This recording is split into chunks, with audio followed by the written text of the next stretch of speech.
Yeah, yeah. Well, what comes to mind when it comes to servant leadership with you, Jeff? Well, the examples. So you think about examples. It's hard to use my dad just because I was such a crappy kid to him. But there's two examples that are kind of more in the public domain that I almost fell over when I really learned the truth of the story. One is Blake Nordstrom. He passed away a few years back, but every single person, I was doing a little bit of work at Nordstrom at the time, and every single person who met him had a story that was better than what was in the public domain. He had a very other focus and a very like curious nature, and they were cared for by him. So I was blown away by like, there's the stories you hear, but then, I mean, I've probably heard 20, 30 examples of he knew my name. He remembered our last conversation. He remembered the thing that we were doing to make life better. So when you ask the question of who, I didn't work for him, but they were our customer, and therefore I kind of did.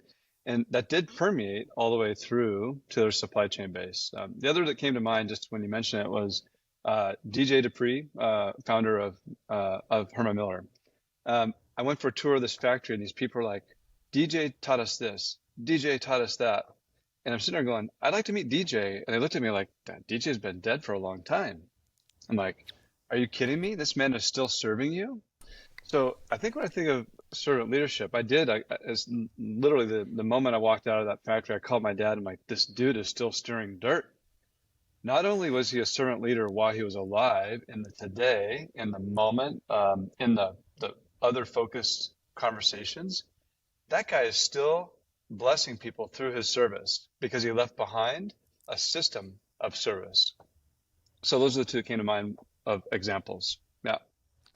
Yeah, I think when I think about servant leadership, I think about one of the hallmarks in my mind of a great servant leader is the person who doesn't necessarily have to verbalize everything that they're trying to get their employees to do or think.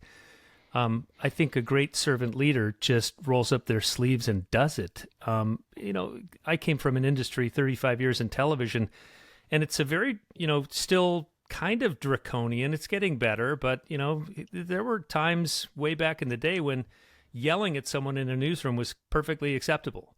And, berating someone in the newsroom was perfectly acceptable. And I think back when I was in Salt Lake City for about 4 or 5 years, earlier in my career, we had a general manager, and his name was Duffy Dyer.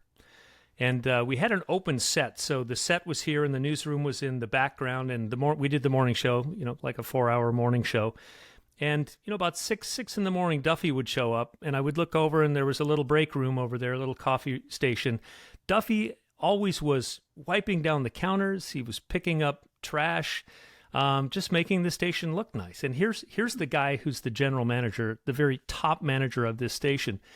And another thing that Duffy did was every summer from Memorial Day to Labor Day, Duffy would go on Fridays. He would go and get hamburgers and hot dogs and supplies from Costco. And he would fire up the barbecue, and he would cook lunch for all of us every Friday for the whole summer. And he would require his department heads to make a side dish, and to not only make a side dish, but to actually stand by their side dish and serve us as we came through the line. So every Friday for the whole summer, we had this amazing example of our bosses serving us lunch. And that made such a huge impact on me, because he wasn't just telling his staff, hey, serve your people. They literally served us. And it was just such I really, to this day, I just have a fondness for that guy, because in what could have been a pretty brutal industry, he was just a beam of light for me. That's really cool. Yeah, André. Yeah, so Kristin's story and Jess just really it clicked for me. I think you're right, Kristin. It's almost a quiet leadership. People that gave me the opportunities without saying it is.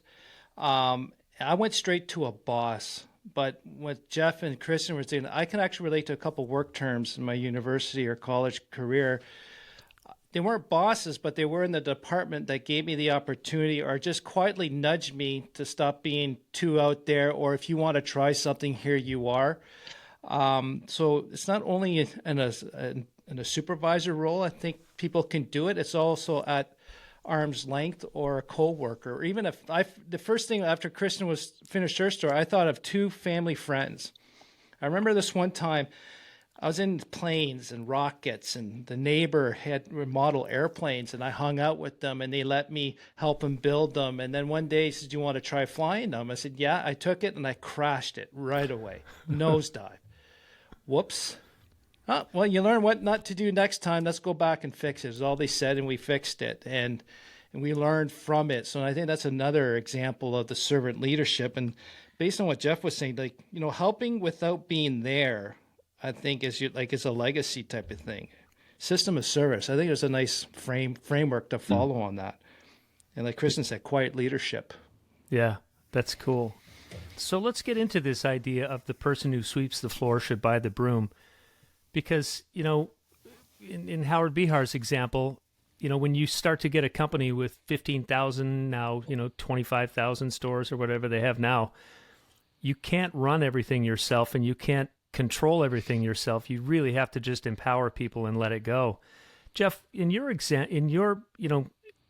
talked in your episode with us about how you and your dad went to Japan in the 90s and studied the Toyota production model. I'd love to know from you, did that model explicitly have like a servant leadership chapter or basis, or how did servant leadership, how did that fit in with the Toyota production model? Yeah, I wouldn't have noticed it at the time. So, but looking back, you would hear things like they'd almost be offended by the questions we would ask. We'd be noticing the shiny things, and they'd be like, "But what about the thinking?" And they would say things like, if we don't take care of the next generation, nobody will. And then the entire system is set up so that if you're working on a car there, and you have a problem, you can just reach over and pull a cord, and a boss comes running over. That's his job, to run over.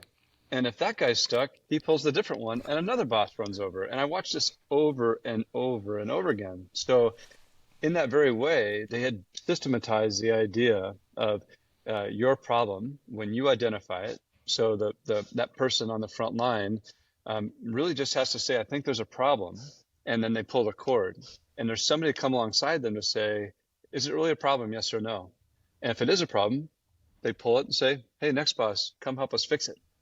So there are lots of clues along the way that this was a system built on, service. And in my view, it's very loving to help. So if I think of like what the world needs more of, maybe love and respect, something along those lines, the system of flow is very loving. You're never stuck in that system so long as you use the system.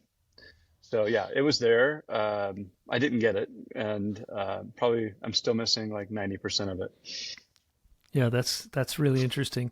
Kristin, in you've worked for some really big tech companies.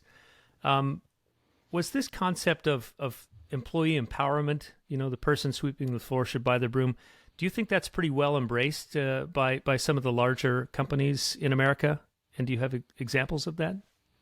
I think it can be, but I think there's an inherent element of resistance. I love, Jeff, how you said it about it being loving. Loving's that's not a sentiment, at least in early cultural formations. And people kind of follow the unwritten and unspoken norms. And that becomes part of the issue with culture. And as you both were talking, I was reflecting on, and I used to be a journalist and I used to write for and help executives communicate. So when I became a baby executive, I knew, because I had watched it, that people only answer what they're asked. And you can't, as a leader, you can't know what you don't know. And there's this whole knowledge gap of what people aren't telling you. And so I love what André said earlier about being the truth teller and being the one who brings those voices forward.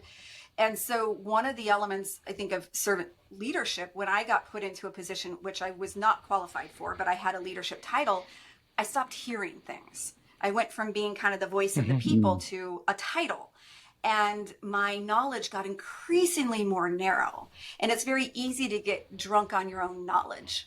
And so when I was going around, I was the first big job I was wildly underqualified for, besides parenting, was leading this giant recruiting function. And I went to a lot of the frontline individuals, and instead of telling them what I knew, which was nothing, I had two questions at the end. And I said, what don't I know? Because we've all been in the rooms where like, this person doesn't know a thing. I'm just going to sit here and watch and eat my popcorn. But what don't I know? That really kind of brings forward. And then the other question I would say is, what am I not asking? And those two pieces helped uncover things that I would have never had access to or an understanding to dig into further. And if you're willing to show your ignorance, you will get so much more knowledge as a result. But it takes courage to listen and not speak. Yeah.